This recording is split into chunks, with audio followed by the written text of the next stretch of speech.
अंग्रेजी बोलने के लिए महत्वपूर्ण शब्द। ये शब्द वाक्य को एक कंप्लीट फॉर्मेट में लाते हैं, ठीक है, कंप्लीट करते हैं बेसिकली। तो चलिए शुरू करते हैं। सबसे पहला शब्द है कैन, CAN, पढ़ते हैं इसको कैन। इसका मतलब होता है सकता है, सकती है, सकते हैं या सकता हूं। ये योग्यता को दिखाता है, एबिलिटी को दिखाता है, यानी कि ऐसा कोई भी वाक्य जिसका इस्तेमाल आप एबिलिटी शो करने के लिए कर रहे हैं, योग्यता शो करने के लिए कर रहे हैं, तो वहां पे कैन का इस्तेमाल करेंगे। यू कैन डू इट, तुम कर सकते हो, तुम यह कर सकते हो या तुम कर सकते हो, यू कैन डू इट। तो ये बात आप जब भी किसी को बोलते हैं, सोचिए क्या सोच करके बोलते हैं कि तुम कर सकते हो, उसको चीयर करते हैं ना, उसको उसके अच्छे के लिए बोलते हैं कि भाई तुम कर सकते हो, खुद पे यकीन रखो, तुम कर सकते हो। तो ये क्या दिखा रहा है कि आप सामने वाले की योग्यता की बात कर रहे हैं। तो यहां पे हमने कैन का इस्तेमाल कर लिया। दे कैन स्पीक इंग्लिश, वे अंग्रेजी बोल सकते हैं, दे कैन स्पीक इंग्लिश। यहां पे भी हम लोग किसी की एबिलिटी की बात कर रहे हैं, उसकी क्षमता की बात कर रहे हैं। क्लियर हो गई बात। शी कैन स्विम, वह तैर सकती है, शी कैन स्विम। यहां पे भी क्या कर रहे हैं, उसकी तैरने की क्षमता की बात कर रहे हैं, उसकी एबिलिटी की बात कर रहे हैं, तो हमने इस्तेमाल किया कैन का। ये छोटी छोटी चीजें हैं जो आपको याद रखनी है अगर आप फ्लुएंट अंग्रेजी बोलना चाहते हैं। शुरुआत हम लोग इससे करेंगे और धीरे धीरे धीरे धीरे फ्लुएंट होते जाएंगे। ये कोर्स करा रही हूं, इसके आगे और प्लस कोर्स कराऊंगी तो वो और ज्यादा आपका इंग्लिश को बेटर कर लेगा। चलिए अब इस कोर्स पे वापस आते हैं और अगला शब्द देखते हैं। अगला शब्द है हमारे पास विल, WILL, विल। विल का मतलब होता है गा, गे, गी। ये कैसा मतलब है, किसी भी वाक्य के अंत में अगर आपको दिख जाए गा, गे, गी, तो उस वाक्य में विल का इस्तेमाल होगा। किसका इस्तेमाल होगा, विल का इस्तेमाल होगा। ही विल गो, वह जाएगा, लास्ट में देख लीजिए गा दिख रहा है आपको, तो वाक्य में, इंग्लिश वाक्य में क्या लग गया, विल लग गया। ही विल गो, वह जाएगा। They will go to home, वे घर जाएंगे, गा, गे, गी, बताया ना, they will go to home, वे घर जाएंगे।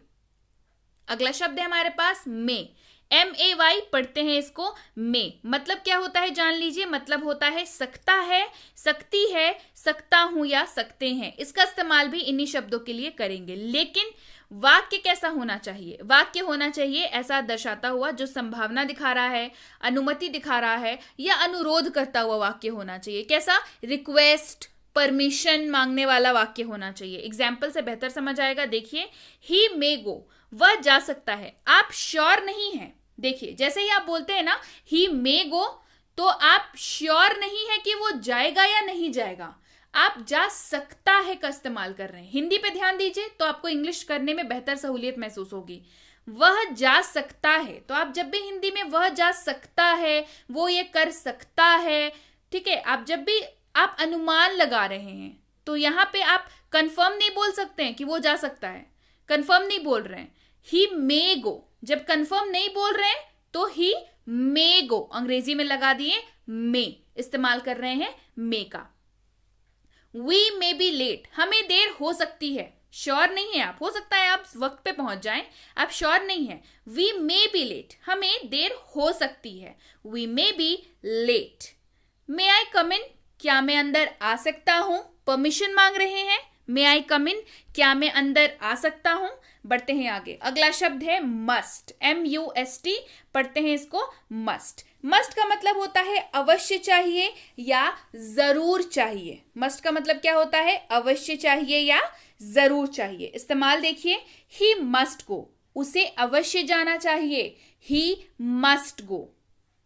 आई मस्ट हेल्प देम, मुझे उनकी मदद अवश्य करनी चाहिए या मुझे अवश्य उनकी मदद करनी चाहिए। I must help them. They must buy a car, उन्हें अवश्य एक कार खरीदनी चाहिए। They must buy a car, उन्हें अवश्य एक कार खरीदनी चाहिए। बढ़ते हैं आगे। अगला शब्द है हमारे पास शुड, SHOULD, पढ़ते हैं इसको शुड, मतलब होता है चाहिए। लेकिन इसका इस्तेमाल करेंगे सलाह देने के लिए या उपदेश देने के लिए। कैसे वाक्यों में करेंगे? सलाह, हम लोग सलाह देना बहुत पसंद करते हैं, उपदेश देना दूसरों को बहुत पसंद करते हैं, है ना?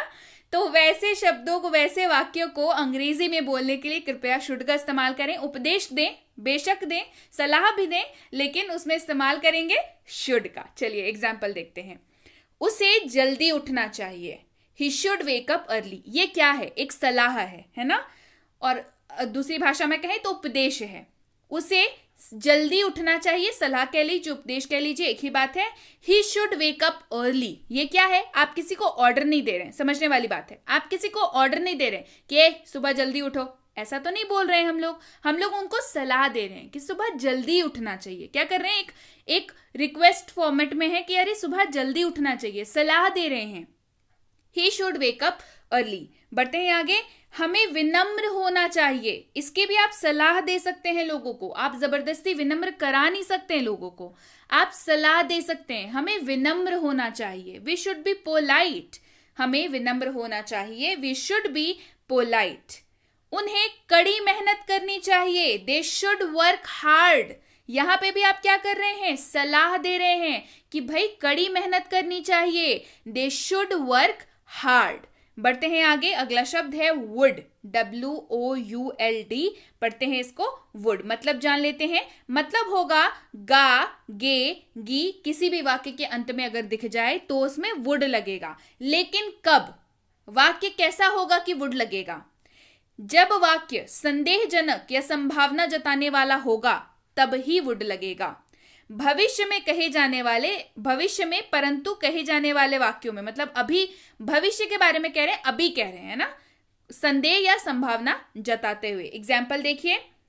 वह परीक्षा उत्तीर्ण करेगी। आप ये बात अभी कह रहे हैं, भविष्य के बारे में बात कर रहे हैं, श्योर नहीं है, संदेह जता के बात कर रहे हैं। आ रही है बात समझ में? दोबारा सुनिए ध्यान से। अभी बात कर रहे हैं, भविष्य के बारे में बात कर रहे हैं, लेकिन श्योरिटी नहीं है, संभावना जताते हुए बात कर रहे हैं। एग्जाम्पल, वह परीक्षा उत्तीर्ण करेगी। परीक्षा का रिजल्ट आया नहीं है, परीक्षा हुई होगी, तो आप किसी से बात कर रहे हैं कि वह परीक्षा उत्तीर्ण करेगी, रिजल्ट जब आएगा तब। लेकिन आप इसमें श्योर नहीं है कि पक्का परीक्षा में उत्तीर्ण करेगी, हो सकता है बैक वैक लग जाए, है ना? तो इसमें वुड का इस्तेमाल करेंगे। She would pass the exam, she would pass the exam. आज बारिश होगी, अभी तक हुई नहीं है। आप हो सकता है सुबह किसी से बात कर रहे हो और बोल रहे हो आज बारिश होगी, शाम आपने देखी नहीं है, लेकिन आप शाम के बारे में बात कर रहे हैं, मतलब भविष्य के बारे में बात कर रहे हैं। और क्या बात कर रहे हैं? कि होगी, संभावना जता रहे हैं, श्योर थोड़ी है। अब ऐसा थोड़ी है कि आपने बोल दिया तो बारिश होगी ही होगी, आप संभावना जता रहे हैं। हम लोग संभावना जताते हैं कि हाँ लगता है आज बारिश होगी। तो क्या? It would rain today. It would, यहां पे हमने वुड का इस्तेमाल किया, इट वुड रेन टुडे। बढ़ते हैं आगे। अगला शब्द है हमारे पास माइट, MIGHT। पढ़ते हैं इसको माइट। इस्तेमाल देखेंगे, उसके पहले मतलब जान लेंगे। माइट कहां कहां इस्तेमाल कर सकते हैं? किसी भी वाक्य में जब आपको दिखे शायद, बीच में जो ब्लैंक है वहां पे वाक्य का जो एक्चुअल एसेंस है, जो एक्चुअल जो सेंटेंस है वो आएगा, और साथ में लग सकता है लास्ट में सकता है, सकती है, सकते हैं। यानी कि शायद डैश सकता है, शायद डैश सकती है, शायद डैश सकते हैं। एग्जाम्पल देखिए और बेहतर समझ आएगा। शायद बारिश हो सकती है, तो इस वाक्य का एक्चुअल मैटर क्या है? क्या आप बारिश के बारे में बात कर रहे हैं? तो शायद हमको पहले मिल गया और सकती है लास्ट में मिल गया। बीच में किसके बारे में बात कर रहे हैं भाई? बारिश के बारे में बात कर रहे हैं। तो शायद सकती है, शायद बारिश हो सकती है, शायद सकती है, शायद बारिश हो सकती है। It might rain, it might rain. जैसे ही आपको शायद सकती है दिख गया, दिमाग में तुरंत आ जाना चाहिए माइट लगेगा भाई इस वाक्य में। फिर बाद में देखिए कि बारिश के बारे में बात हो रही है कि आंधी तूफान के बारे में बात हो रही है, माइट लगेगा, ये दिमाग में आ जाना चाहिए। शायद सकती है, शायद बारिश हो सकती है, इट माइट रेन। एक और एग्जाम्पल देखिए।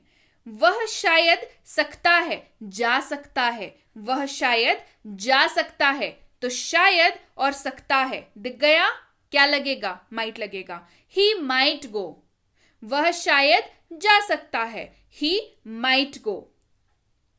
उन्हें शायद देर हो सकती है, शायद सकती है, क्या देर हो सकती है, उन्हें शायद देर हो सकती है। दिमाग में क्या आया, माइट लगेगा, दे माइट बी लेट, उन्हें शायद देर हो सकती है, दे माइट बी लेट। अगला है कुड, COULD, पढ़ते हैं इसको, कुड। इस्तेमाल देखेंगे, पहले मतलब जान लेते हैं। कुड का मतलब होता है, कुड का इस्तेमाल आप कर सकते हैं सका, सकी, सके, इन शब्दों के लिए, या फिर पाया, पाई, पाए। एक ही मतलब है, वाक्य बोलने का वाक्य में जो इस्तेमाल है उसका तरीका बस थोड़ा अलग हो जाता है। सका, सकी, सके, पाया, पाई, पाए, ये वाक्य के ऊपर थोड़ा डिफर कर जाता है, पर दोनों ही वाक्यों में कुड का इस्तेमाल होगा अंग्रेजी अनुवाद करते वक्त। एग्जाम्पल देखेंगे, बेहतर समझेंगे। मैं अंग्रेजी बोल सका या मैं अंग्रेजी बोल पाया, एक ही बात है ना, एक ही बात तो कह रहे हैं। मैं अंग्रेजी बोल सका या मैं अंग्रेजी बोल पाया, एक ही बात है। आई कुड स्पीक इंग्लिश, मैं अंग्रेजी बोल सका या मैं अंग्रेजी बोल पाया, आई कुड स्पीक इंग्लिश।